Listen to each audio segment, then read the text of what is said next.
आपने link open किया तो इस वीडियो को आप अंत तक देखें, सुने। कक्षा 6 बेसिक शिक्षा परिषद द्वारा संचालित पुस्तक पृथ्वी और हमारा जीवन से ये पाठ 3 ग्लोब अक्षांश एवं देशांतर। सम्मानित सभी शिक्षक साथियों एवं बच्चों को आपके अपने YouTube channel all subject for basic पर बहुत बहुत स्वागत है। ग्लोब अक्षांश एवं देशांतर। हम जानते हैं कि पृथ्वी लगभग गोल आकार की है। ये ध्रुवों पर थोड़ी चपटी एवं मध्य में थोड़ी उभरी है और इसीलिए इसको पृथ्वी का वास्तविक आकार भू आभ यानी कि जियोड कहलाता है। भू आभ का अर्थ पृथ्वी के समान आकार। क्या आपने कभी सोचा कि हमारी पृथ्वी कैसी दिखाई देती होगी?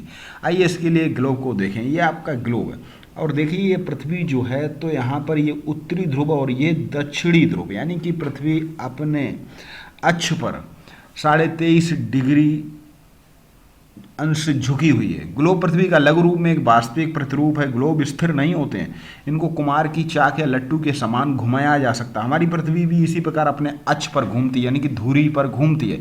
ग्लोब पर महाद्वीपों, महासागरों और देशों को उनके सही आकार के अनुसार दिखाया जाता है। पृथ्वी पर स्थानों का निर्धारण। जब हम पृथ्वी पर किसी स्थान का निर्धारण आसपास के प्रसिद्ध स्थान, पर्वत, नदी, समुद्र आदि के सापेक्ष करते हैं तो उस स्थान की स्थिति को सापेक्षिक स्थिति यानी कि रिलेटिव लोकेशन कहते हैं। जैसे कि श्रीलंका भारत के दक्षिण में स्थित है। यहाँ श्रीलंका की भौगोलिक स्थिति भारत के सापेक्ष बताई गई है। और जब हम पृथ्वी पर किसी स्थान का निर्धारण बिना किसी प्रसिद्ध स्थान, पर्वत, नदी, समुद्र आदि के करते हैं तो उस स्थान की वास्तविक स्थिति यानी एब्सोल्यूट लोकेशन कहते हैं। पृथ्वी पर किसी स्थान की वास्तविक स्थिति का निर्धारण एक काल्पनिक रेखा जाल यानी कि जिसे ग्रिड द्वारा किया जाता है। इन काल्पनिक रेखाओं को अक्षांश और देशांतर रेखाएं कहते हैं यानी कि लैटिट्यूड और लॉन्गिट्यूड। तो लैटिट्यूड यानी कि ये जो अक्षांश और देशांतर। अक्षांश ये रेखाएं पड़ी हुई रेखाएं, देशांतर खड़ी हुई रेखाएं। चलिए अक्षांश लैटिट्यूड। हम जानते हैं कि पृथ्वी अपने काल्पनिक अक्ष पर घूमती है। ये अक्ष पृथ्वी के उत्तरी ध्रुव एवं दक्षिणी ध्रुव से होकर गुजरता। लगभग पृथ्वी गोल आकार की था। ऐसा कोई किनारा नहीं जहाँ से किसी स्थान की दूरी मापी जा सके, किंतु पृथ्वी पर उत्तरी ध्रुव एवं दक्षिणी ध्रुव के रूप में 2 बिंदु ऐसे हैं जहाँ से पृथ्वी किसी स्थान की वास्तविक स्थिति का पता लगाया जा सकता है। विषुवत रेखा या भूमध्य रेखा इक्वेटर एक अन्य काल्पनिक रेखा है जो दोनों ध्रुवों से बराबर दूरी पर है यानी कि पृथ्वी के मध्य पर।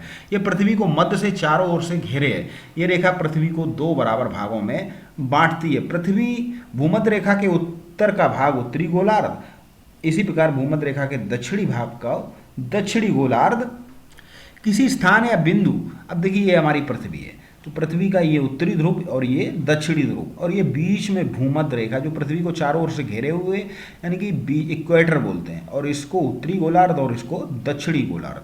किसी स्थान या किसी बिंदु की भूमध्य रेखा से उत्तर या दक्षिण की कोणीय दूरी को माप अक्षांश कहते हैं यानी कि भूमध्य रेखा से कोणीय दूरी। इसे भूमध्य रेखा से ध्रुवों की ओर अंश में मापा जाता। भूमध्य रेखा से ध्रुवों तक पृथ्वी के चारों ओर स्थित सभी व्रतों को अक्षांश व्रत कहते हैं। ये व्रत आपस में एक दूसरे के समानांतर होते हैं, इस कारण इसे समानांतर रेखाएं कहते हैं यानी कि पैरेलल भी कहते हैं। ये सभी जो रेखाएं हैं अक्षांश ये सभी कैसे हैं? पैरेलल माने कहीं पर भी इनके बीच की दूरी समान है। भूमध्य रेखा को शून्य अंश अक्षांश माना गया जबकि भूमध्य रेखा से दोनों तरफ ध्रुवों के बीच की कोणीय दूरी पृथ्वी के चारों ओर के व्रत का 1/4 है। अतः इसका माप 360 डिग्री का 1/4 90 डिग्री होता है। उत्तरी ध्रुव 90 डिग्री तथा उत्तरी अक्षांश एवं दक्षिणी ध्रुव 90 डिग्री दक्षिणी अक्षांश को दर्शाता है। इसी प्रकार भूमध्य रेखा के उत्तर के सभी अक्षांशों को उत्तरी अक्षांश और इसके दक्षिण के सभी अक्षांशों को दक्षिणी अक्षांश कहा जाता है। जैसे जैसे भूमध्य रेखा के उत्तर या दक्षिण जाते हैं अक्षांश रेखाओं की लंबाई घटती जाती है। भूमध्य रेखाएं 0 डिग्री अक्षांश सबसे लंबी अक्षांश रेखा, क्योंकि बीच में पृथ्वी उभरी हुई है तो वहाँ पर उसकी गोलाई अधिक होगी, ध्रुवों पर शून्य होगी। इसकी लंबाई जो भूमध्य रेखा है उसकी लंबाई है 40,076 किलोमीटर जबकि ध्रुवों पर ये रेखाएं मात्र बिंदु रह जाती हैं। अर्थात 90 डिग्री उत्तरी अक्षांश एवं 90 डिग्री दक्षिणी अक्षांश की लंबाई शून्य है। यानी कि ये जो लंबाई है पृथ्वी के, यहाँ पर हम चित्र में अगर देखें तो ये जो इधर पृथ्वी के चारों ओर यहाँ पर अगर घूमें इस बीच में तो ये इतनी दूरी है 40,076। चलिए अब हम कुछ महत्वपूर्ण अक्षांश रेखाओं के बारे में जान लें। 0 डिग्री अक्षांश रेखा को भूमध्य रेखा कहते हैं। ये ये इस तरह दिख रही है क्योंकि पृथ्वी अपने अक्ष पर 23.5 डिग्री झुकी, और 23.5 डिग्री उत्तरी अक्षांश को हम कर्क रेखा कहते हैं, यहाँ पर कर्क रेखा, एवं 23.5 दक्षिणी अक्षांश को मकर रेखा कहते हैं, 66.5 यानी कि 66.5 उत्तरी अक्षांश को आर्कटिक व्रत रेखा कहते हैं, और 66.5 66.5 यानी हाफ डिग्री दक्षिणी अक्षांश को अंटार्कटिक व्रत कहते हैं। आइए अक्षांश बनाए, एक सादा कागज ले, उस पर दिए गए चित्र के अनुसार बनाएं, उसके मध्य में एक रेखा खींचें जो 0 डिग्री, तो इस तरह हम बना सकते हैं। यहाँ पर वीडियो को पॉज कर आप इसको ठीक से पढ़ें, ठीक है। अब क्या करते हैं, यहाँ पर देखिए भूमध्य अक्षांश रेखाएं बनाएंगे। देखिए ये भूमध्य रेखा, ये 0 डिग्री, उसके बाद ये 15, फिर ये 30, तो यहाँ पर हो गई 23.5 कर्क रेखा। इसी तरह यहाँ पर 60, 65, 90, तो ये जो है भूमध्य रेखा बनाया कागज पर। उत्तरी गोलार्ध की बात, दक्षिणी गोलार्ध पर भी इस तरह डिग्री खींचकर अक्षांश रेखाओं का मान लिखे। यदि एक अक्षांश के अंतराल पर अक्षांश रेखाएं खींची जाएं, जो मानचित्र पर कुल संख्याएं 181 होंगी। अगर कोई पूछता है कि मानचित्र पर कितनी अक्षांश रेखाएं, तो उसका सही उत्तर 181, 90 उत्तरी, 90 दक्षिणी और 1 भूमध्य। ये अधिकतर कंपटीशन में ये प्रश्न पूछा जाता है। देशांतर लॉन्गिट्यूड, पृथ्वी पर किसी स्थान या बिंदु की स्थिति का पता लगाने के लिए उस स्थान के अक्षांश के अलावा कुछ अन्य जानकारी आवश्यक है। जैसे उत्तर प्रदेश में गाजियाबाद और पीलीभीत शहर लगभग एक ही अक्षांश पर स्थित हैं। उनकी सही स्थिति जानने के लिए पता करना होगा कि ये स्थान ध्रुवों को मिलाने वाली किसी मानक रेखा के पूर्व या पश्चिम में कितनी दूरी पर है, ठीक है। यानी कि ध्रुवों के, यानी कि ऐसी रेखाओं को मिलाने वाले के पूर्व में या फिर पश्चिम में।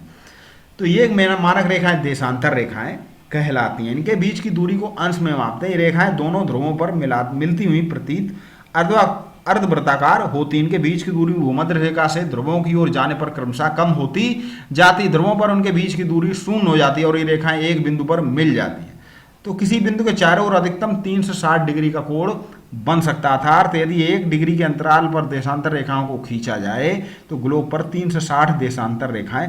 अब देखिए अक्षांश रेखाएं होंगी 181 और देशांतर रेखाएं 360।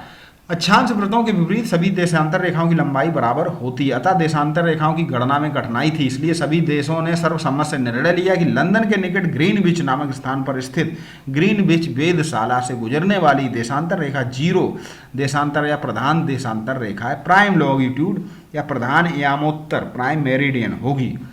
प्राइम प्रधान यामोत्तर या प्रधान देशांतर रेखा, इसी ग्रीनविच रेखा भी कहते हैं। पृथ्वी पर इस रेखा के ठीक पीछे 180 डिग्री देशांतर रेखा होती है। 0 डिग्री से पूर्व दिशा में 180 तक के देशांतरों को पूर्वी देशांतर, और इसी प्रकार 0 डिग्री से पश्चिमी दिशा में 180 देशांतरों के भी पश्चिमी देशांतर। अब जैसे कि ये मान लीजिए ये 0 है, ये एक लंदन है यहाँ पर ग्रीनविच, तो इधर की रेखा है पूर्वी देशांतर और इधर की रेखा है पश्चिमी देशांतर। पृथ्वी पर 180 पूर्वी 180 पश्चिमी देशांतर रेखाएं होती हैं। 0 देशांतर रेखा एक ही है। ये दोनों रेखाएं मिलकर पृथ्वी के परिधि एक वृत्त बनाती, जो दोनों ध्रुवों से होकर गुजरते हैं और पृथ्वी को पूर्वी एवं पश्चिमी गोलार्ध में विभाजित करती है। अब ये देखिए चित्र भी आया, ये देखिए 0 मध्याह्न रेखा, इसके बाद इधर जो है आपकी होंगी पश्चिमी और इधर की होंगी पूर्वी, ठीक है। आप ग्लोब की सहायता से आप ये सब कर सकते हैं। वीडियो को पॉज करें, इसको पढ़ें और इस पर विचार करें, प्रयोग करें, ठीक है। तो इस तरीके से हमारा ये था देशांतर रेखाएं। अब जहां आपने ग्रीनविच रेखा लिया, ठीक सामने रखिए उस रेखा के बाईं ओर पश्चिमी गोलार्ध और दाहिने ओर पूर्वी गोलार्ध होता है। इस तरह आप गीली मिट्टी से भी बना सकते हैं और 23.5 डिग्री झुकाकर लगा सकते हैं। देशांतर और समय, अब समय कैसे देखते हैं। पृथ्वी की आकृति लगभग गोलाकार आता है। इस पर सभी स्थानों पर एक ही समय पर सूर्य उदय नहीं होता। किसी एक स्थान पर सूर्योदय का समय है तो किसी अन्य स्थान पर दोपहर। अब जैसे कि पृथ्वी है, यहाँ पर सूरज है, ठीक है, तो तीसरे स्थान पर सूर्यास्त है, तो किसी चौथे स्थान पर आधी रात। अतः पृथ्वी की विभिन्न स्थानों के समय मापन, उनकी तुलना करना कठिन है। इस प्रकार क्या हुआ, समय को मापने का सबसे अच्छा साधन सूर्य, पृथ्वी, चंद्रमा एवं ग्रहों की गति, ठीक है। सूर्योदय एवं सूर्यास्त प्रतिदिन होता था। स्वाभाविक रूप से यह समय निर्धारण का सबसे अच्छा साधन। समय का अनुमान सूर्य द्वारा बनने वाली परछाई के आधार पर किया जाता है। ये दोपहर में सबसे छोटी तथा सूर्योदय और सूर्यास्त में सबसे लंबी। प्राचीन काल में भी लोग समय ऐसे ही देखते थे। किसी यमोत्तर पर जब सूर्य यमोत्तर यानी कि ग्रीनविच रेखा और प्रधान यमोत्तर ग्रीनविच, और यामोत्तर तो सभी हैं ही। पर जब सूर्य आकाश में सबसे अधिक ऊंचाई पर होता तो वह दिन के 12 बजते हैं। उसी समय वहाँ का स्थानीय समय कहते हैं लोकल टाइम। किसी एक देशांतर रेखा पर स्थित सभी स्थानों पर स्थानीय समय एक ही होता है। पृथ्वी अपने काल्पनिक अक्ष पर पश्चिम से पूरब की ओर घूमती है, अतः प्रधान यामोत्तर से पूर्व यामोत्तर पर स्थानीय समय ग्रीनविच समय से आगे तथा पश्चिम के यामोत्तर पर स्थानीय समय ग्रीनविच समय से पीछे रहेगा। जैसे ये ग्रीनविच रेखा, इधर को जो है पूरब, इधर पश्चिम, तो इधर का समय आगे, इधर का पीछे। अतः 24 घंटे में 3 से 60 डिग्री घूमती है। अतः पृथ्वी की घूर्णन गति 15 डिग्री देशांतर प्रति घंटा है। एक घंटे में पृथ्वी 15 डिग्री देशांतर घूम जाती है। इस हिसाब से 60 मिनट में 15 है, यानी कि एक देशांतर को घूमने में उसे 4 मिनट समय लग जाता। मानक समय एवं समय कटबंध, टाइम जोन स्टैंडर्ड है, इसको भी समझ लें। विभिन्न देशांतर रेखाओं पर स्थित स्थानों के स्थानीय समय में अंतर होता है। स्थानीय समय में इस अंतर के कारण अनेक व्यवहारिक कठिनाइयाँ होती हैं, खासकर जो हमारी रेलगाड़ियाँ चलती हैं। तो क्या हुआ, हमारे देश में सबसे पूर्वी और पश्चिमी सीमा में लगभग 290 देशांतरी विस्तार है, हमारे देश में ही, भारत में ही 290।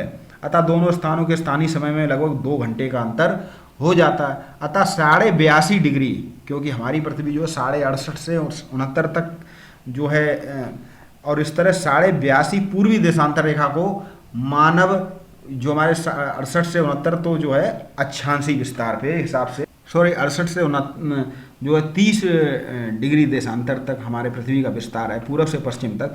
तो 82.5 जो इलाहाबाद के नैनी नामक स्थान से गुजरी है, उसको प्रधान मानक रेखा मान लिया, इंडियन स्टैंडर्ड टाइम। और ग्रीनविच मानक से समय से वो जो है 5.5 घंटे आगे रहता है, यानी 5 घंटे 30 मिनट आता है। ग्रीनविच रेखा पर दिन के 12 बजेंगे तो हमारे यहाँ उस समय 5:30 बज चुके होंगे, क्योंकि ग्रीनविच में उस समय सूरज सबसे ऊपर होगा सीधा, उस समय हमारे यहाँ शाम हो जाती। पूरे विश्व को मानक समय के आधार पर समय कटबंधों में बांटा गया। संपूर्ण विश्व को 30 मिनट की समय अवधि अर्थात 7.5 देशांतरी विस्तार के आधार पर समय कटबंध में बांटा गया था। कोई भी देश 30 मिनट के गुणक के अंतराल पर ही अपना मानक समय निर्धारित करता है। उदाहरण के लिए भारत एवं श्रीलंका का मानक समय ग्रीनविच मानक समय से 5.5 घंटे आगे रहता है। तो पाकिस्तान में बांग्लादेश का मानक समय 5 घंटे, यानी कि 30 मिनट के अंतराल पर हम बांट सकते हैं, ये भी शर्त है। आपको मालूम है कि पृथ्वी लगभग गोल है, जब प्रत्येक स्थान पर पूरब या पश्चिम किसी दिशा में यात्रा करके पहुंचा जा सकता है। ग्लोब पर 1800 की पूर्वी व पश्चिमी देशांतर रेखा एक ही होती है, अतः 0 देशांतर रेखा से 180 पूर्वी देशांतर की ओर चलें तो 7 से 20 मिनट या 12 घंटे का समय बढ़ जाता है। ठीक है, इसी तरीके से पूर्वी देशांतर से ग्रीनविच देशांतर होते हुए पश्चिमी देशांतर तक करने में 24 घंटे या 1 दिन का समय अंतर आ जाएगा। इसलिए पूर्व या पश्चिम की ओर से 180 देशांतर को पार करने पर 1 दिन घट या बढ़ जाएगा। देखिए यहाँ पर इस तरह चित्र के माध्यम से दर्शाया गया। अंतर्राष्ट्रीय व्यवस्था को दूर करने के लिए 180 देशांतर रेखा के सहारे अंतर्राष्ट्रीय तिथि रेखा मान ली गई है। तो इस हिसाब से जब ग्रीनविच से इधर उधर जाते हैं तो 1 दिन का फर्क आ जाता है। विषुवत रेखा, इस बात को भी जानिए, विषुवत रेखा जो है व्रत धरातल को, पृथ्वी को उत्तर ध्रुव शून्य पर बराबर बांटती है। कार्क व्रत जो है 23.5 डिग्री पर है, और मकर व्रत 23.5 दक्षिणी, और आर्कटिक और अंटार्कटिक व्रत। और जो इसके प्रश्न उत्तर आप वीडियो को पॉज कर इनको नोट कर सकते हैं आप चाहें तो, और इसके डिस्क्रिप्शन में लिंक दिया जाएगा जहां पर आपको फेसबुक पेज का, वहां पर आपको इसके प्रश्न उत्तर भी दिए जाएंगे। तो ये प्रयोजनाकार भी है। अगला पाठ होगा हमारा पृथ्वी की गतियाँ, उसको हम पढ़ेंगे नेक्स्ट वीडियो में। चलिए मिलते हैं, और आप चैनल को सब्सक्राइब कर ही चुके होंगे। यहाँ से बहुत ही महत्वपूर्ण जानकारियाँ आप प्राप्त करते रहेंगे। आप सभी को बहुत बहुत नमस्कार।